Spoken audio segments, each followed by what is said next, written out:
नमस्कार, मैं सद्गुरु माँ उषा सिंह। मैं ऑकल्ट की बहुत सारी मॉडलिटी की स्टूडेंट हूँ। स्टूडेंट इसलिए कि पूरा जीवन हमारा कुछ भी सीखने और समझने के लिए कम होता है, और ऑकल्ट या समुद्र शास्त्र या आध्यात्म इतना बड़ा विषय है कि आप पूरा जीवन भी अपना लगा दो तो भी आप उसका एक छोटा सा हिस्सा नहीं समझ सकते, या आप उसके एक छोटा सा भाग भी नहीं बन सकते। तो इसलिए मैं ऑकल्ट की 40 से 50 मॉडलिटी की स्टूडेंट हूँ, नित्य कुछ नया सीखती हूँ। और आज मैं आप लोगों से एक बहुत सेंसिटिव या बहुत बड़े या बहुत गहरे टॉपिक पे बात करना चाह रही हूँ, या उसके बारे में चर्चा करना चाह रही हूँ। अध्यात्म, इसको अगर हम शब्दों में परिभाषित करना चाहें तो सबका अपना अपना तरीका है, सबकी अपनी अपनी डेफिनेशन, सबकी अपनी अपनी परिभाषा है। लेकिन ऑकल्ट या अध्यात्म को अगर हमें समझना है तो क्या आपने कभी ये सोचा है, या आपकी कल्पना में भी आ सकता है कि कोई भी व्यक्ति यहाँ बैठकर, दुनिया के किसी भी कोने में बैठे व्यक्ति या अपने घर के किसी भी कमरे में बैठे हुए व्यक्ति को अपनी हीलिंग या अपनी इनर एनर्जी या अपनी इनर पावर के द्वारा ठीक कर सकता है, उसको रिलीफ दे सकता है, उसको हील कर सकता है, उसको उसकी किसी भी प्रॉब्लम का समाधान दे सकता है, चाहे वो शारीरिक हो या मानसिक हो।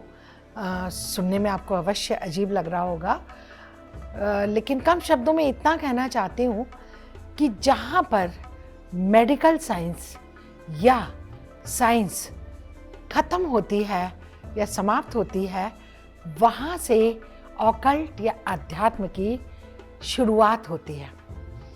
डेफिनेटली आपके लिए यह अविश्वसनीय हो सकता है, इसीलिए मैंने कहा कि मैं एक बहुत संवेदनशील विषय पर आप लोगों से बात करने जा रही हूँ, क्योंकि करीब 35 ईयर्स से मैं इस क्षेत्र में काम कर रही हूँ, और मैंने बहुत सारे केसेस मेरे आगे हैं, और बहुत सारे स्टूडेंट्स, करीब 17-18 हज़ार स्टूडेंट्स को तो मैं पढ़ा ही चुकी हूँ, और बहुत सारे केसेस मेरे पास आते हैं, तो जिसमें तरह तरह के नए अनुभवों का हमको रोज़ एक सामना करना पड़ता है, या एक नया अनुभव निकल कर सामने आ जाता है, जिस पे वाकई सबके सोचने का विषय है। या साइंस भी अगर ऐसे केसेस उसके आगे रखे जाएं तो साइंस के लिए भी उस पर बिलीव करना मुश्किल होगा, क्योंकि साइंस हमेशा प्रत्यक्ष में बिलीव करती है।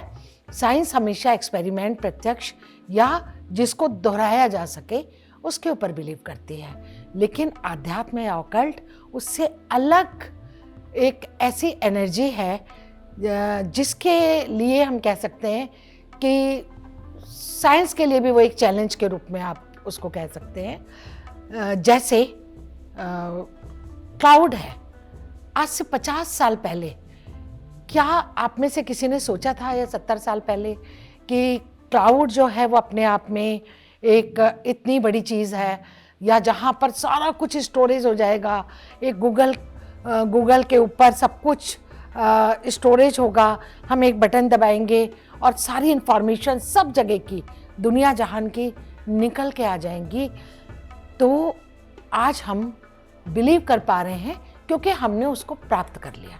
आज से 100 साल पहले अगर कोई ये बात कहता कि हवा में सारा डेटा होगा, हम बात करेंगे और हवा से आ जाएगा आपकी फ़ोटो, आपकी मेमोरीज, आपके वॉइस, तो कोई बिलीव करता? नहीं करता। लेकिन आज हम क्लाउड पे बिलीव कर रहे हैं। इसी तरह मैं साइंस का विरोध में बात नहीं कर रही, लेकिन ये एक सच है कि साइंस ने हमको बहुत कुछ दिया। हमको मशीनें दी, हमारे सर्जरीज, मेडिकल साइंस, सब ने बहुत कुछ तरक्कियाँ करी, बहुत कुछ दिया। लेकिन साइंस की सीमा के बाहर, या जहाँ साइंस की सीमा खत्म होती है, वहाँ से हमारी आध्यात्म की सीमा शुरू होती है। और आध्यात्म में साइंस हमारे कुछ प्रश्नों के उत्तर क्या दे पाया?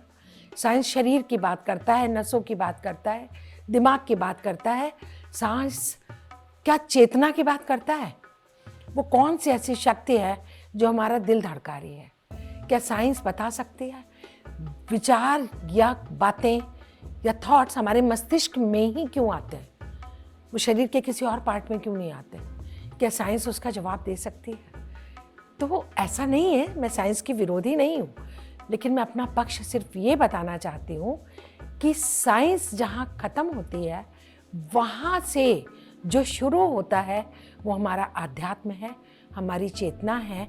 आप वेंटिलेटर पे किसी का दिल धड़का सकते हैं, लेकिन किसी की सांस कैसे चल रही है, वो एनर्जी समाप्त होते ही आपका वेंटिलेटर भी काम नहीं कर पाता, वो कैसे, क्यों? तो हमारी चेतना का, हमारी उस ऊर्जा का, हमारी उस एनर्जी का, जिसकी वजह से इस शरीर में हमारी आत्मा है, हमारे प्राण हैं, हम जीवित हैं, वो हमारी चेतना का क्लाउड जो है उसको हम आकाशिक रिकॉर्ड्स कहते हैं। अब आकाशिक रिकॉर्ड्स आप सब लोग सुनते हैं, जानते हैं, जिसके अंदर हम पास्ट लाइफ में ले जाते हैं, हम व्यक्ति को उसका फ्यूचर दिखा पाते हैं, या प्रेजेंट में हम कहाँ क्या कैसे खड़े हैं, क्या कर रहे हैं, ये सब कुछ जो हमारी एनर्जी का क्लाउड है उसको हम आकाशिक रिकॉर्ड्स का नाम देते हैं, जो कि एक आध्यात्म का विषय है, उस एनर्जी का विषय। क्या साइंस पूर्व जन्म को मानती है? आज साइंस भी पूर्व जन्म पर बिलीव करती है। क्यों कर रही है? क्योंकि ऐसे केसेस आए, शरीर तो जल गया, डेथ हुई, या शरीर को दबा दिया, दफना दिया, बट वो चेतना, वो ऊर्जा जब इस पृथ्वी पर दोबारा जन्म लेती है तो क्या होता है? कोई एक बच्चा जो विद्यालय नहीं गया, जो किसी ऐसे स्थान पर नहीं गया, वो जो किसी लोगों को जानता नहीं था, उसने सडन ये बोलना शुरू किया कि मेरा तो घर ये नहीं है, मैं तो उस जगह का रहने वाला हूँ, मेरे तो माँ वहाँ है, मेरा पति वहाँ, मेरी पत्नी वहाँ है। और लोग जब लेकर गए तो उसने उन लोगों को पहचाना, उनसे नाम के साथ संबोधन दिया। तो क्या इसका जवाब दिया जा सकता है कि ये क्या था? कुछ तो ऐसा था कि जिसने एक शरीर के जल जाने के बाद, एक नए बच्चे के पैदा होने के बाद, किसी एक अनजान जगह ले जाकर एक बच्चे को खड़ा कर दिया। या आप लोगों में से बहुतों के साथ क्या ऐसा नहीं हुआ? ध्यान से मेरी बात को सुनिएगा। आप लोगों में से बहुतों के साथ ऐसा हुआ होगा कि सडन आप किसी रास्ते पे जा रहे हैं और आपका रोज का रास्ता है और आपने एकदम सोचा कि आज इधर से नहीं इधर से जाता हूँ। फिर आपको सुनने में आया कि जिस रास्ते से आप रोज जाते थे उस रास्ते पे एक बहुत बड़ी दुर्घटना हो गई। शायद उस टाइम आप वहाँ होते, आप उस दुर्घटना का शिकार हो जाते। एक माँ जो अपने घर में बैठी है और एकदम वो बेचैन होती है, परेशान होती है, कोई फ़ोन नहीं, कोई खबर नहीं, और रेस्टलेस हो जाती है, और थोड़ी देर बाद उसको ये पता लगता है कि उसका बच्चा एक दुर्घटना में बाल बाल बचा। तो वो क्या एनर्जी थी जिसने घर के अंदर बैठी हुई माँ को विचलित कर दिया? आप सडनली, कई बार ऐसा होता है कि आप किसी व्यक्ति के बारे में सोच रहे हो, बहुत दिल से याद कर रहे हो और उसका फ़ोन बज जाता है। ये क्या एनर्जी? ये कौन सी चेतना है? ये क्या है? कुछ तो है, इंट्यूशन। ये क्या है?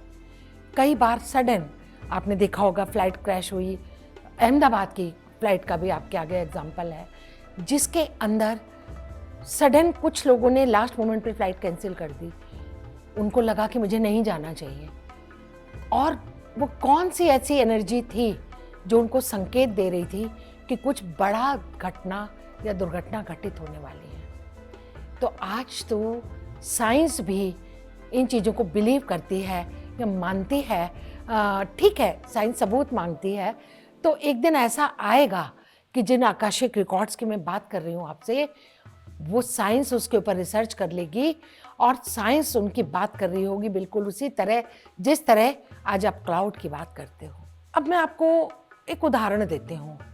मैं बार बार कह रही हूँ, मैं साइंस के ऊपर पूरा बिलीव करती हूँ, मैं साइंस को चैलेंज नहीं कर रही, मैं किसी भी चीज़ का दावा नहीं कर रही, लेकिन मैं आपको उस एनर्जी, उस आध्यात्म की शक्ति, उस ऑकल्ट की पावर को बताना चाहती हूँ, जो कि अविश्वसनीय किंतु सत्य में आता है। मैं उदाहरण देती हूँ अपना।